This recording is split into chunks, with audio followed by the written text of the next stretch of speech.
C'est une étude passionnante qu'Elab a réalisée pour la Société des membres de la Légion d'honneur. Elle porte sur la solidarité intergénérationnelle aujourd'hui dans la société française. D'abord, cela nous apprend que la solidarité, c'est quelque chose de largement pratiqué par les Français. Par exemple, 82% de la population déclare prendre régulièrement ou occasionnellement des nouvelles des personnes seules ou malades. La solidarité, ça se matérialise pour les personnes que nous avons interrogées par le temps accordé, par l'investissement personnel, plutôt que par l'argent. C'est assez net dans toutes les questions que l'on a posées.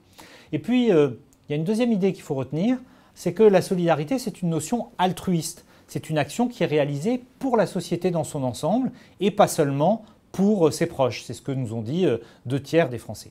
Enfin, et ça évidemment c'est une donnée qui est moins optimiste, les Français considèrent que la solidarité est une valeur menacée. Ils sont une majorité à dire qu'elle n'est plus un idéal partagé.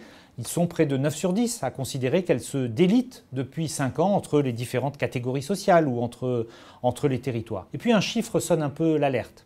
Nous avons 15% de la population, ce chiffre atteint 18% chez les seniors, qui nous disent qu'en cas de problème grave, ils n'auraient personne sur qui compter. Un pourcentage, ça ne parle pas toujours. Alors je vais vous le dire en chiffres, on a plus de 7 millions de personnes qui considèrent qu'ils sont seuls s'ils devaient affronter un problème grave.